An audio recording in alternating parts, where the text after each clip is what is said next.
The golden sun scorched the dusty plains of Colorado Territory as Jackson Kane raced across the barren landscape, his mare's hooves kicking up clouds of dust that trailed behind like angry ghosts. The year was 1876, and he had exactly $27 to his name, roughly $5,000 shy of what he owed to Silas Morgan, the most feared debt collector west of the Mississippi. Jackson's weathered Stetson was pulled low over his eyes as he approached the small mining town of Jefferson. His once fine coat was frayed at the edges, much like his nerves after 3 weeks of hard riding. The town's modest wooden structures seemed to shimmer in the heat as he slowed his exhausted mare to a walk. "Easy, Penny," he whispered, patting her sweat-slicked neck. "We'll rest here a while." Jefferson wasn't much a single dusty street lined with the usual establishments that constituted civilization in this untamed land. A general store, a saloon, a small church, and an assortment of wooden buildings that housed everything from the sheriff's office to the local undertaker. Jackson had chosen it specifically for its obscurity, hoping it might be the place where his trail finally went cold. He dismounted outside the town's only hotel, a 2-story building with peeling white paint and a sign that read Jefferson Inn in faded letters. As he tied Penny to the hitching post, he noticed a woman struggling with several packages outside the general store across the street. Jackson hesitated. Drawing attention to himself was the last thing he needed, but his mother had raised him with manners that even desperation couldn't quite erase. With a sigh, he crossed the street. "Excuse me, madam, might I offer some assistance?" The woman turned, and Jackson felt the air leave his lungs. She couldn't have been more than 25, with dark auburn hair partially contained beneath a modest bonnet and eyes the color of spring leaves. Her dress was simple but well made, suggesting comfort without ostentation. "That would be most appreciated," she replied, her voice carrying a hint of the East in its cultured tones. These supplies proved more cumbersome than anticipated. Jackson gathered several of her parcels. "Allow me to carry these to your destination, Miss Vivian Barrett," she smiled, revealing a small dimple in her right cheek. "I operate the schoolhouse just beyond the church." "Jackson Kane," he replied, tipping his hat with his free hand, "just passing through town." "Most men are," she replied, studying him with surprising directness. "Jefferson isn't known for holding on to its visitors." They walked side by side down the dusty street, and Jackson found himself acutely aware of her presence, the faint lavender scent that surrounded her, the confident rhythm of her steps, the way she greeted various townspeople by name. This was a woman firmly rooted in her community. "The schoolhouse was my father's dream," Vivian explained as they approached a modest white building with a small bell tower. "He came west to start anew after my mother passed, bringing me along when I was just 12. He built this place with his own hands." "And now it's yours," Jackson observed, her smile dimmed slightly. "Yes, for 3 years now since the consumption took him." "I'm sorry for your loss, Miss Barrett. Thank you, Mr. Kane, and please call me Vivian." Jackson then. They reached the schoolhouse and she unlocked the door. Inside was a single room with neat rows of desks, a larger desk at the front, and a blackboard covering most of one wall. Shelves of books lined another wall, a treasure in this remote place. "You've created something special here," Jackson said, setting her packages on her desk. "I've tried. The children deserve a proper education, even out here." She turned to face him. "And what brings you to Jefferson, Jackson? Most men who arrive alone either seek gold, land, or anonymity." The directness of her question caught him off guard. "I suppose a bit of the latter." "Sometimes a man needs a fresh start." Vivian studied him with those remarkable eyes. "Indeed, Jefferson has seen its share of men seeking just that." Before Jackson could respond, a young boy burst through the schoolhouse door. "Miss Barrett, Miss Barrett. Sheriff Collins says to tell you a stranger's asking all over town about some man." Jackson felt his blood run cold. Vivian's eyes flicked to his face, noting his reaction. "Thank you, Tommy. Please tell the sheriff I'll be along shortly." The boy nodded and ran off. When the door closed, Vivian turned to Jackson. "It seems anonymity might be harder to find than you anticipated."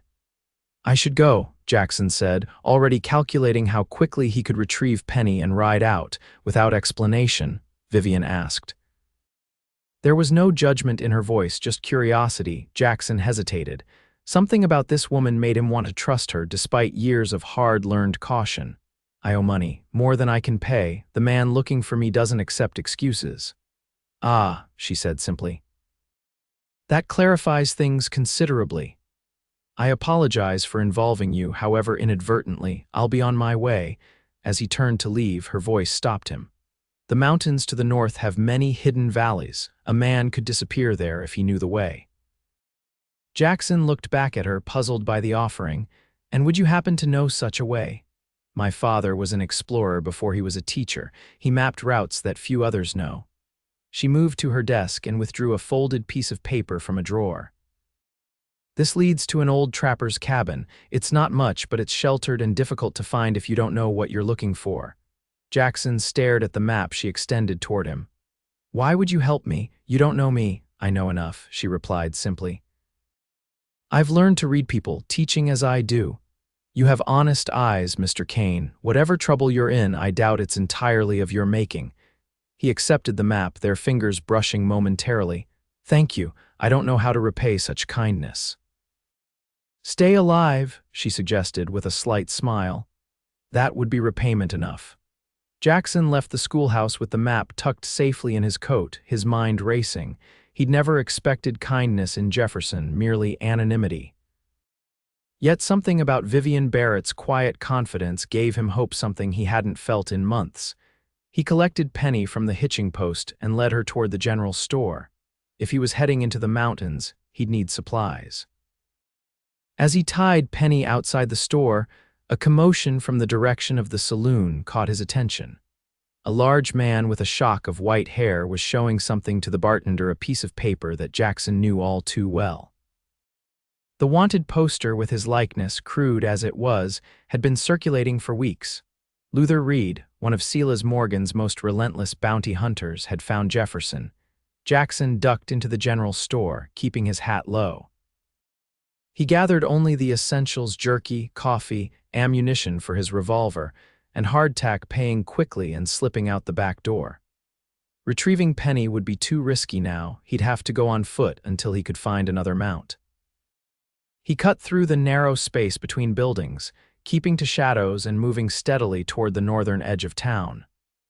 The mountains loomed in the distance, their snow-capped peaks seeming both welcoming and forbidding. As Jackson reached the last house, a hand closed around his arm, pulling him into the shadow of a small shed. He reached for his gun, only to find himself staring into Vivian's green eyes. "This way," she whispered, leading him toward a small stable behind what appeared to be her home. "Luther Reed is questioning everyone in town. He's offering $50 for information." "How do you? Jefferson has few secrets and people talk to the schoolteacher." She opened the stable door, revealing a sturdy bay gelding already saddled. "Take Solomon. He knows the mountain trails better than any horse in Jefferson." "I can't take your horse," Jackson protested. "You can and you will," she insisted. "Penny's being watched. Reed has one of his men at the hitching post." Jackson looked at her in amazement. "Why are you doing this?" Vivian hesitated, then spoke softly. "Because I know what it's like to run from something you can't escape. Reed doesn't just collect debts, Jackson. He breaks people. I've seen it before." Before Jackson could ask more, hoofbeats sounded from the main street. "You need to go," Vivian urged. "The map will guide you. Follow the creek north for 3 miles, then look for the split boulder marked on the map. The trail isn't visible unless you know it's there." Jackson mounted Solomon, feeling the solid strength of the animal beneath him. "I don't know how to thank you." "You'll get caught if you linger," she said pragmatically. "Perhaps, but then what?" Her eyes held his for a long moment before she replied, "Then we'll run together." The unexpected declaration left him speechless. Vivian pressed a small bundle into his hands. "Food for the journey, now go." Jackson rode hard, following the creek as Vivian had instructed. The gelding seemed to know the terrain instinctively, navigating rocky patches and dense underbrush with sure-footed confidence. As the sun began to set, Jackson identified the split boulder from the map and discovered the hidden trail that wound higher into the mountains. The trapper's cabin appeared just as darkness fell, a simple log structure nestled against a cliff face, nearly invisible among the pine trees. Jackson unsaddled Solomon and led him into a small lean-to attached to the cabin, providing what shelter he could for the loyal animal. Inside, the cabin was Spartan but solid. A stone fireplace dominated one wall, and simple furnishings, a table, chair, narrow bed, and storage chest comprised the rest.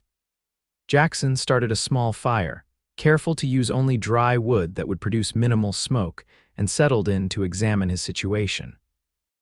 He had escaped Jefferson, but for how long? Luther Reed wasn't a man to give up easily, especially with Silas Morgan's money motivating him.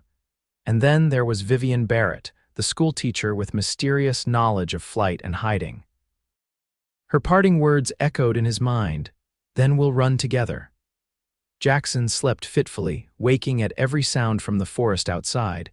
When dawn broke, he stepped outside to find fresh snow had fallen during the night, blanketing the world in pristine white. It would cover his tracks from yesterday, a small blessing. He was collecting water from the nearby stream when he heard the approach of a horse. Drawing his revolver, Jackson crouched behind a large pine, watching as a rider appeared on the trail. Vivian Barrett sat atop a dappled mare, her face flushed from the cold mountain air, a rifle across her saddle and saddlebags bulging with supplies. She dismounted gracefully, seeming unsurprised when Jackson emerged from his hiding place. "You're supposed to be teaching school," he said by way of greeting. "I left a note saying I had a family emergency." She led her mare toward the lean-to. "Reed questioned me last night. He's convinced someone in town helped you escape. Did he threaten you?" "Not explicitly." But his methods of questioning left much to be desired. She removed the mare's saddle with practiced efficiency. "I thought it prudent to follow my own advice before he returned." "You abandoned your life to warn me?" Jackson asked, incredulous. Vivian's expression grew distant. "The school will continue without me.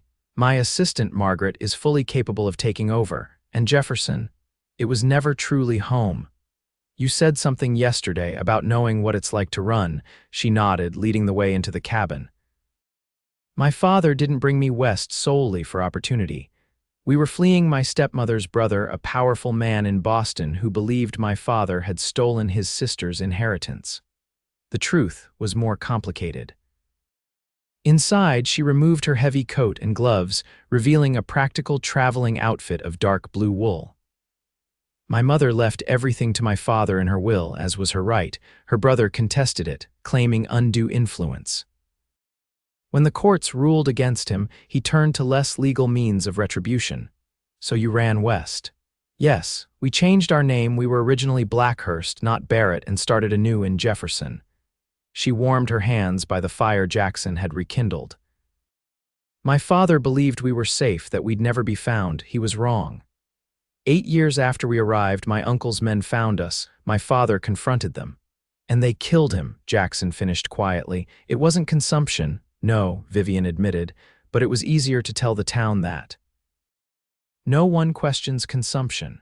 They accepted me as the grieving daughter who bravely continued her father's work. What happened to your uncle's men? They disappeared. I suspect they believed they'd completed their task eliminating my father and frightening me enough that I'd never cause trouble." A bitter smile touched her lips. "They underestimated me." Jackson studied this remarkable woman with new eyes. "So when you saw me running, I recognized a kindred spirit," she said simply. "Now I've brought provisions and news. Reed has sent for reinforcements. Apparently your debt is substantial enough to warrant the effort." $5,000, Jackson admitted, "plus whatever interest Silas has added since." Vivian whistled softly. "That is substantial. How does one accumulate such debt?" "Foolishly," Jackson replied, the memory still painful. "I had a ranch in Texas, small but promising. Then the drought came, followed by cattle fever. I needed money to save what I could, and Silas Morgan offered loans when the banks wouldn't. The interest rates were criminal, but I was desperate. And when you couldn't pay, He took the ranch, but claimed the property's value had decreased so substantially that it only covered part of my debt. When I protested, his men beat me unconscious. When I woke, I was informed that the remaining debt had doubled due to inconvenience fees. "So you ran?" "I had nothing left to lose," Jackson said, "except my life, which Morgan's men made clear was forfeit if I didn't pay." Vivian unpacked her saddlebags, revealing food, ammunition, medical supplies, and several books. "We have options, you know. This cabin isn't the only sanctuary available to us." "Us?" Jackson questioned. "Vivian, I can't ask you to share this burden. This is my trouble, not yours." "I've already chosen to involve myself," she said matter-of-factly. "And two fugitives with complementary skills have better chances than one alone." "Complementary skills?" She smiled, the dimple appearing in her cheek. "You're clearly capable in the wilderness, and I suspect you're handy with that revolver. I, meanwhile, have education, connections in several Western territories, and a surprising talent for forgery, a necessity when one needs to create new identities." Jackson couldn't help but laugh. "You are unlike any schoolteacher I've ever encountered. Necessity breeds adaptation, Mr. Kane." She sat at the small table, spreading out a larger map than the one she'd given him earlier. "We have several possible destinations. My father had friends in Oregon who wouldn't ask questions. There's a small settlement in Washington Territory where no one from our pasts would think to look. Or we could go south to New Mexico Territory. I speak passable Spanish. You've thought this through?" "I've had years to consider escape routes." She traced lines on the map with her finger. "The question is, which direction offers the best chance of truly disappearing?" Over the next several days, Jackson and Vivian settled into an unexpected partnership. They established a perimeter of subtle alarms cords with small bells hidden in the underbrush, arranged in concentric circles around the cabin. They took turns standing watch, though the heavy snow seemed to have temporarily discouraged pursuit. During long evenings by the fire, they shared stories of their lives before. Jackson spoke of his childhood in Missouri, his father's small farm, and his own dreams of building something lasting in Texas. Vivian described her early years in Boston, her mother's passion for literature that had inspired her own teaching career, and her complicated feelings about the life she'd just abandoned in Jefferson. On the fifth night, as they sat sharing a simple supper of rabbit stew, Jackson found himself studying Vivian's profile in the firelight. "What is it?" she asked, catching his gaze. "I was just thinking how strange life is. A week ago I was certain my future held nothing but running and looking over my shoulder. Now, she prompted when he hesitated. "Now I find myself with a partner in this mess, one I never expected," she smiled, setting aside her bowl. "Life rarely follows our expectations. I certainly never expected to abandon my school to flee into the mountains with a handsome debtor." "Handsome, is it?" he teased, pleased at the slight blush that colored her cheeks. "I have functioning eyes, Mr. Kane," she replied primly, though her smile remained. "As do I, Miss Barrett," he said more softly. "As do I." Their eyes held for a long moment before Vivian stood to clear their dishes. The small domesticity of their situation wasn't lost on Jackson. This woman, who had risked everything to help a stranger, was now washing their supper dishes in a mountain hideaway, as if they'd known each other for years rather than days. That night, a blizzard descended upon the mountains, howling around the cabin with ferocious intensity. The temperature dropped precipitously, and despite the fire's best efforts, bitter cold seeped through the cabin's walls. "We'll need to conserve heat," Vivian said practically, arranging their blankets and bedrolls near the fireplace. "Body heat is most efficient." Jackson nodded, maintaining a respectful distance as they settled for the night. Yet as the temperature continued to drop, Vivian moved closer until her back was pressed against his chest. "For warmth," she murmured, though Jackson detected a slight tremor in her voice that had nothing to do with cold. "Of course," he replied, cautiously placing his arm around her waist. "For warmth." The blizzard lasted 3 days, during which they remained largely confined to the cabin. They read from Vivian's books, played cards with a dog-eared deck Jackson found in the cabin's storage chest, and talked endlessly about their lives, their dreams, and their fears. On the third night, as the storm finally began to abate, their conversation turned serious. "We can't stay here indefinitely," Vivian observed, stoking the fire. "Our supplies will last another week at most, and Reed won't stop searching." "I've been thinking," Jackson said, joining her by the fire, "about what you said regarding New Mexico territory. I speak some Spanish from my time in Texas, and it's far enough from Morgan's usual territory that he might not extend his reach there." "It would mean crossing considerable distance," Vivian cautioned. "With winter setting in, the journey would be treacherous. More treacherous than remaining here until Reed finds us," she conceded his point with a nod. "We would need to plan carefully. Travel only when safe, avoid towns where possible."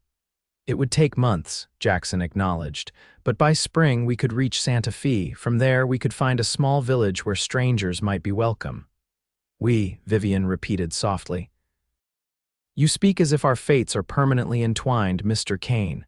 Jackson reached for her hand, surprising himself with the boldness of the gesture. "Aren't they? You said it yourself, we'll run together," her fingers intertwined with his. "I did say that, didn't I? Did you mean it?" he asked, suddenly uncertain. Instead of answering, Vivian leaned forward and pressed her lips to his. The kiss was gentle at first, tentative, but deepened as Jackson responded, drawing her closer. When they finally parted, Vivian's eyes were bright in the firelight. "Does that answer your question?" Eloquently, Jackson murmured before kissing her again. The next morning dawned clear and cold. The storm had left deep snow blanketing the landscape, transforming the forest into a pristine wilderness. As they stood at the cabin door surveying the changed world, a distant sound caught Jackson's attention. "Horses," he said, his body tensing. "At least 3, maybe 4, Vivian's hand found his. "How long?" "Minutes. They're following the creek, just as you instructed me to do." They moved with swift efficiency, gathering only essential supplies and the weapons they could carry. Vivian retrieved her mare from the lean-to while Jackson saddled Solomon, both animals restless as if sensing the danger. "There's a secondary trail," Vivian said, mounting smoothly. "It leads higher into the mountains, then loops around to the west. It's treacherous in winter, but passable if we're careful." Jackson nodded, checking his revolver one last time before mounting. "Lead on." They rode hard through the deep snow, the horses laboring with each step. Behind them, shouts confirmed their fears. Reed and his men had found the cabin. The secondary trail proved as challenging as Vivian had warned. Narrow and steep, it clung to the mountainside with sheer drops to one side. The horses picked their way carefully, their breath forming clouds in the frigid air. "They're gaining," Jackson called as the sounds of pursuit grew louder. "Just ahead," Vivian replied, pointing to a narrow pass between 2 towering rock faces. "Once through there, the trail divides. They'll have to split up or guess which way we've gone." They urged their mounts forward, reaching the pass just as the first shots rang out. Jackson returned fire, forcing their pursuers to take cover temporarily. Beyond the pass, as Vivian had promised, the trail split 3 ways. She pointed to the rightmost path. "That one leads to a box canyon, the middle continues west, the left descends back toward Jefferson." "They'll expect us to continue west," Jackson reasoned. "And they know we won't return to Jefferson," Vivian added. "The box canyon seems suicidal." "Which makes it our best option," Jackson finished. "Is there a way out?" "A narrow trail along the northern wall, barely visible unless you know to look for it. It connects to a hunting path that eventually leads to the main road south." Without further discussion, they took the right-hand trail. The path narrowed further, forcing them to ride single file as the canyon walls rose around them. After a mile, the trail opened into a spectacular box canyon, its walls rising hundreds of feet on 3 sides, a frozen waterfall clinging to the far cliff. "There," Vivian said, pointing to a barely perceptible line along the canyon's northern wall. "That's our way out." They had just turned their horses toward it when a shot echoed through the canyon. Jackson felt a burning pain across his left arm as the bullet grazed him. He turned to see Luther Reed and two men entering the canyon, rifles raised. "End of the line, Kane." Reed called, his voice bouncing off the canyon walls. "Morgan wants his money or your hide. Take the trail," Jackson told Vivian, drawing his revolver. "I'll hold them here." "I'm not leaving you," she insisted, drawing her own rifle from its scabbard.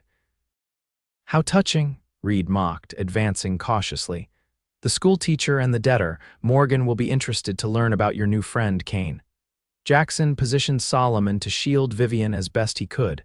"This doesn't involve her, Reed. Your quarrel is with me." "She made it her business when she helped you escape Jefferson," Reed replied. "Besides, pretty thing like that might fetch a nice price from the right buyer once Morgan's done with you." The crude threat ignited something primal in Jackson. He fired twice in rapid succession, forcing Reed and his men to scatter for cover behind boulders. "The trail now," he ordered Vivian, who had dismounted and was using her mare as cover while she took aim with her rifle. Her shot rang out, and one of Reed's men cried out, clutching his shoulder. "I told you," she said calmly, already reloading. "We run together." A firefight erupted in the canyon, bullets ricocheting off stone as both sides sought advantage. Jackson's arm throbbed where the bullet had grazed him, but adrenaline kept him focused. He managed to hit a second of Reed's men, who slumped behind his boulder, unmoving. Reed, realizing his disadvantage, called out again. "Be reasonable, Kane. Morgan might show mercy if you surrender now. He just wants his money." "Money I don't have because he stole everything from me." Jackson shouted back. "That's business," Reed replied coldly. "Nothing personal." "It became personal when his men nearly beat me to death," Jackson said, signaling to Vivian to begin moving toward the hidden trail while he kept Reed distracted. Vivian understood, leading both horses slowly along the canyon wall, using the scattered boulders for cover. "You know Morgan's reach," Reed continued. "There's nowhere you can run that he won't find you eventually." "Perhaps," Jackson acknowledged, firing again to keep Reed pinned down. "But eventually gives me time to prepare a proper welcome when he does." He began backing toward where Vivian waited with the horses, maintaining his fire to cover their retreat. Reed, sensing his quarry was escaping, broke cover and charged forward, firing rapidly. A bullet struck the rock beside Jackson's head, sending stone fragments slicing across his cheek. Another shot went wide as Jackson returned fire, catching Reed in the leg. The bounty hunter fell with a curse, clutching his bleeding thigh. His remaining man, seeing his leader down, hesitated, then turned to flee. Jackson reached Vivian and the horses. "Now's our chance." They mounted quickly and navigated the narrow trail along the canyon wall, a path so slight that it seemed impossible it could support horses. Behind them, Reed's curses faded as distance and the canyon walls muffled his voice. The trail led them, as Vivian had promised, to a wider hunting path that eventually connected with the main road south. By nightfall, they had put considerable distance between themselves and their pursuers. They made camp in a sheltered grove, building a small fire and tending to Jackson's wounds. The bullet graze on his arm was painful but clean, and the cuts on his face from the stone fragments were superficial. "You're fortunate," Vivian observed as she bandaged his arm. "A fraction of an inch difference and we'd be dealing with a bullet extraction." "I'm fortunate in many ways," Jackson replied, catching her hand and pressing a kiss to her palm. "Most of all in my choice of companions," she smiled, though her eyes remained serious. "Reed will recover."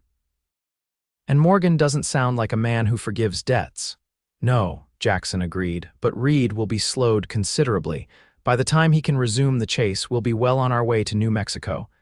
And then we start anew together." He reached up to touch her cheek. "If that's still what you want." "It is," she said without hesitation.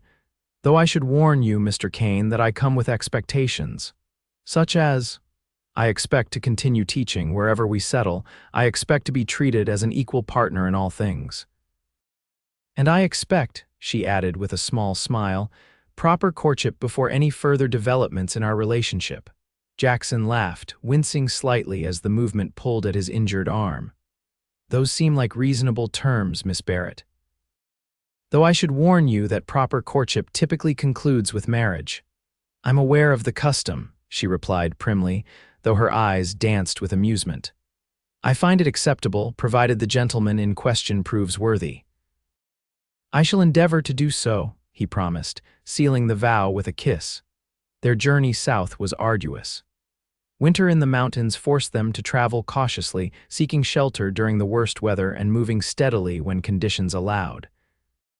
They avoided towns where possible, purchasing supplies only when necessary, and never staying longer than a single night. By early spring, they had reached the northern border of New Mexico territory. The landscape changed around them, red rocks and vast mesas replacing the pine forests of Colorado. They followed the Rio Grande south, the river swollen with spring runoff, until they reached a small village nestled in a fertile valley. Santa Clara was home to a mix of Mexican farmers, a few American traders, and a small community of Pueblo Indians who had maintained their ancestral lands. The village was remote enough to offer sanctuary but established enough to provide opportunity. They arrived on a clear April morning, the fruit trees in bloom and fields being prepared for planting. An elderly Mexican man directed them to the village's only boarding house, run by a widow named Señora Ortiz. New faces are welcome here, the señora told them as she showed them to separate rooms. So long as you respect our ways and contribute to our community. Within days, Vivian had introduced herself to the village's unofficial teacher, the local priest, who held classes when his other duties allowed. Father Domingo was delighted to discover Vivian's qualifications and eagerly accepted her offer to establish a proper school. Jackson, meanwhile, found work with a local rancher named Eduardo Vasquez, whose appreciation for Jackson's knowledge of cattle quickly turned to friendship. When a small parcel of land at the valley's edge became available, Eduardo helped Jackson purchase it at a fair price. By summer, Jackson had begun building a modest home on their land. Vivian divided her time between teaching in the village and helping with the construction, proving adept with both books and hammers. On a warm evening in July, as they sat on the partially completed porch watching the sunset paint the mesas in shades of gold and crimson, Jackson reached into his pocket and withdrew a small object. I had this made by the silversmith in the village, he said, opening his palm to reveal a simple silver ring set with a small turquoise stone. I promised you proper courtship, and while our circumstances have been unusual, I believe I've demonstrated my intentions. Vivian's eyes widened as she took in the ring. It's beautiful. Vivian Barrett, would you do me the honor of becoming my wife, not because we're fugitives who have tied our fates together, but because I've come to love you more than I thought possible. Tears glistened in her eyes as she extended her hand. Yes, Jackson Kane, I will marry you because I love you and because I can imagine no future without you in it. He slipped the ring onto her finger, then drew her into a kiss that held all the promise of their future together. They were married in September in the village's small adobe church. The entire community attended, having embraced the American teacher and rancher as their own. Father Domingo performed the ceremony in a mixture of Spanish and English, and Eduardo Vasquez stood as Jackson's witness. Their home was completed by winter, a sturdy two-room adobe structure with a stone fireplace and large windows that captured the dramatic landscape. They added a barn and corral, and by spring had acquired a small herd of cattle to begin building their ranch. Vivian continued teaching, establishing a proper schoolhouse with the community's help. Her students included children from all three of the valley's cultural traditions, creating an education unique to their frontier circumstances. 2 years passed in relative peace. They received occasional news from travelers about happenings in Colorado and beyond, but no word of Silas Morgan or Luther Reed. Gradually, they allowed themselves to believe that perhaps they had truly escaped their past. In their 3rd year in Santa Clara, Vivian gave birth to a son they named James, after Jackson's father. The boy had his mother's green eyes and his father's stubborn chin, a combination that delighted them both. Life settled into a rhythm of seasons: cattle, crops, teaching, and family filling their days with purpose and joy. The debt that had driven Jackson to flee seemed increasingly distant, a shadow from another life. Then, on a dusty afternoon in their 4th year in Santa Clara, a rider appeared on the road to their ranch. Jackson was mending a fence when he spotted the approaching figure, instantly alert to potential danger. The rider stopped at a respectful distance, raising his hands to show he meant no harm. As he drew closer, Jackson recognized the man, not Reed or any of Morgan's known associates, but the sheriff from Jefferson. "Sheriff Collins," Jackson said cautiously, his hand resting near his holstered revolver. "You're a long way from Colorado." "Indeed I am, Mr. Kane," the older man replied, dismounting stiffly. "May I water my horse? It's been a long journey." Jackson nodded, leading the way to the water trough near the barn. "What brings you to New Mexico, Sheriff? I doubt it's the scenery." "News, Mr. Kane. News I thought you and Miss Barrett, Mrs. Kane now, I presume, should hear directly." At that moment, Vivian emerged from the house, little James balanced on her hip. Her face paled at the sight of their visitor, but she approached with determined calm. "Sheriff Collins, this is unexpected." "Mrs. Kane," he greeted her with a respectful nod. "You have a fine home here." "And a handsome son." "Thank you," she replied cautiously. "What news brings you so far from Jefferson?" The sheriff removed his hat, running a hand through his thinning gray hair. "Silas Morgan is dead, shot by his own right-hand man in a dispute over money. The authorities in Denver have been investigating his operations and found evidence of extensive fraud, blackmail, and worse." Jackson felt as if the ground had shifted beneath his feet. "And my debt nullified, along with dozens of others." Morgan's operation was deemed criminal from top to bottom. The territorial court has voided all outstanding claims. The sheriff reached into his saddlebag and withdrew an official-looking document. "This certifies that all debts supposedly owed to Morgan Enterprises are legally expunged." Jackson accepted the paper with trembling hands. "And Reed, arrested in Denver last month, he won't be troubling anyone for many years." The sheriff looked between them. "I volunteered to bring the news myself. Seemed fitting, considering I watched you both flee Jefferson that day. You knew." Vivian asked. "I suspected," Collins corrected, "and chose not to pursue too vigorously.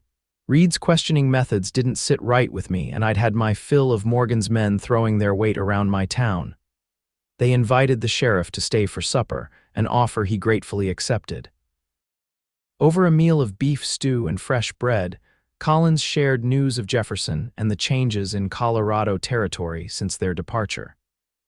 He departed the next morning, declining their offer of further hospitality with the explanation that he had official business in Santa Fe. That evening, as they sat on their porch watching the sunset, James asleep in his crib inside, Jackson unfolded the document Collins had delivered. "Free," he said wonderingly. "After all this time, we're truly free." Vivian leaned against his shoulder. "Does it change anything? Would you want to return to Colorado now that the threat is gone?" Jackson considered the question, looking out over the land they had made their own, the flourishing ranch, the village where they had built relationships, the home they had created together. "No," he said finally. "This is our home now, our life. The past is just that, past." "I agree," Vivian said, taking his hand, "though I must confess I'm glad James will grow up without the shadow of pursuit hanging over us." "As am I," Jackson agreed, pressing a kiss to her temple. "Though I can't regret the circumstances that brought us together. Had I not been running, had you not offered help. Had I not said then, we'll run together," she finished with a smile. "Exactly." He drew her closer. "The best decision of my life was accepting your offer." "And mine was making it," she replied, turning her face up for his kiss. As the sun dipped below the western mesas, casting long shadows across their land, Jackson Kane held his wife close, marveling at how a desperate flight from debt had led him to the richest life he could have imagined, one measured not in dollars owed or paid, but in love freely given and joyfully received.